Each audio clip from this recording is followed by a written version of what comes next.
utilizes a defensive scheme that's probably the best matchup zone defensive scheme that I've seen in my coaching career. They do an outstanding job of taking away so many different spots on the floor that you normally are accustomed to operate in. And our guys understood coming into this game that if we didn't execute with a high level of efficiency against their system, that we would have a difficult time scoring. And I thought our guys really were locked in. They did it and executed very well because of the respect we have for how well they've held their opponents to not only low scoring games, but they've always held their opponents to low field goal percentage. And even though they have not won as many games as they've liked, when you look at parts of the game, they are right where I'm sure they would like to be. They're up at halftime at Duke. And in our place, all I could think about was the last 4 or 5 minutes of our game when it was a 3 or 4 point game in Tallahassee. And we won by 10. We stretched the lead to 10 there at the end. So they had our attention, but I thought our guys responded well. I thought we executed exceptionally well on the offensive end. Their offense challenges all your defensive principles.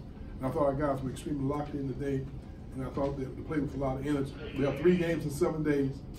We went into the game, we want to have everybody go into the game and play with a tremendous amount of energy. And hopefully we could spread some of our minutes around.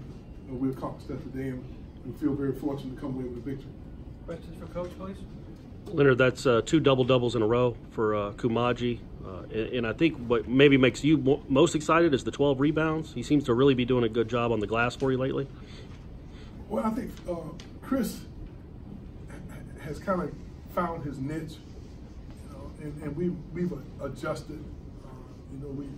We've played against almost, I think, maybe 4 zones, 4 of the last 5 games that we played against people that play zone. And so we have not, we've left him somewhere close around the basket. And our guys are finding it. He's posted strong, he's finishing very well. You like to see him getting some confidence. Our players have confidence in him. There was a time when I think he went 0 of 6 at Miami.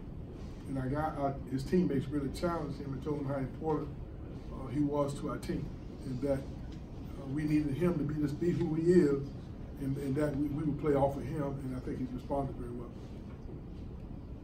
It looked like you were really trying to get to the corners with the threes, particularly in transition. Is that part of what your aim was? Well, that's kind of yes, we were trying to get it to the corners, but most of the time when you get the ball to the corners, they trap you. And they rotate out, and they do an outstanding job. So I was a little nervous about that because when we got the ball to the corners in Tallahassee, we were a little indecisive, and they boxed us in. Tonight, I thought we sprayed the ball and moved the ball a little quicker, moved our bodies a little quicker, and got a little separation and had some opportunities. Most of those opportunities came, though, in transition. Coach, at one point you were on a 3-game losing streak and had lost 3 of your last 4 games, 4 of the last 5 games. What did you do differently to turn that into a 7-game win streak? Well, not to try to make any excuses, but during that period, we had 3 of our starters that didn't practice. They only played in games because they had little minor injuries. Phil and Terrence and Trent all were kind of having some of those challenges of toe here, a bruised heel there, and soreness on your ankle, and they only could play in games. Then we had a couple kids come down with the flu, and then on top of that, we didn't shoot the ball very well. And I got to give the teams that we lost to a lot of credit. We had 2 one-day turnaround games, and we played against 2 teams that were ranked number 1 in the country.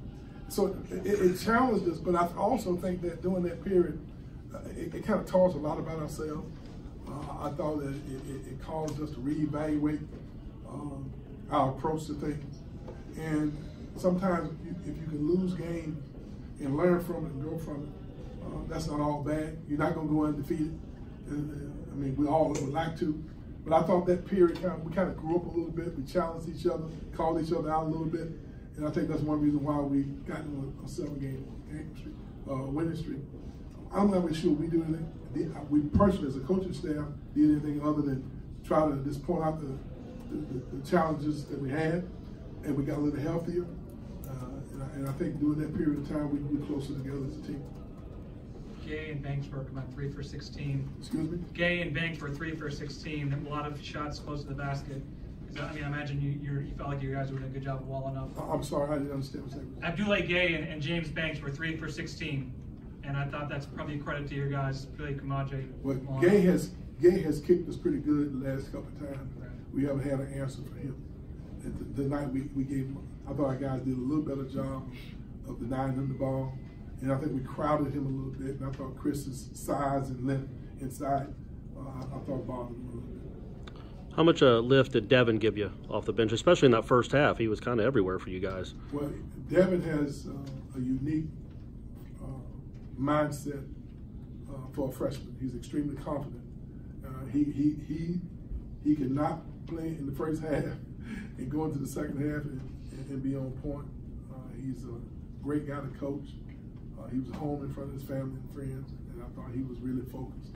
I'm glad to see him get out and have a good game. And he led you guys in scoring, which I think means he's the 9th different player to lead you in scoring this year.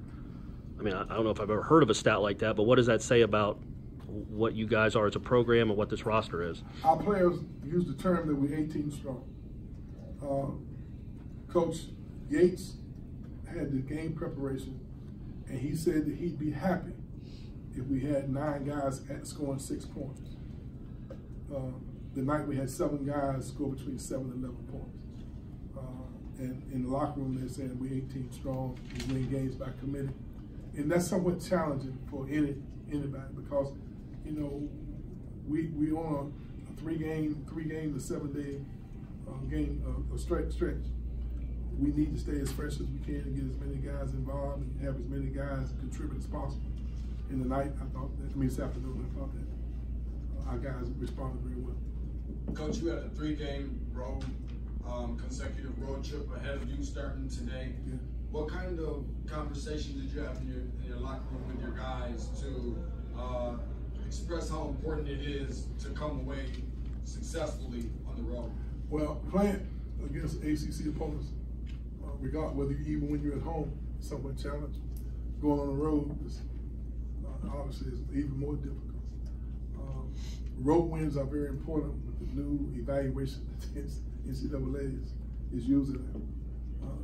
But the most important thing is that regardless of what we're home or road, we just got to try to prepare ourselves as much as possible. What we try to tell our players is that we can't worry about game 3. We only can worry about game 1. And the only thing we can concern ourselves with is that which we can control. And the only thing you can control is your preparation, your mindset going into each game. And that's kind of the way we're approaching this. We're not trying to get too far ahead of ourselves. We realize that we have this 3-game road trip that's challenging, but we can't worry about the end until we start to be efficient at the start. And today was a good start for us.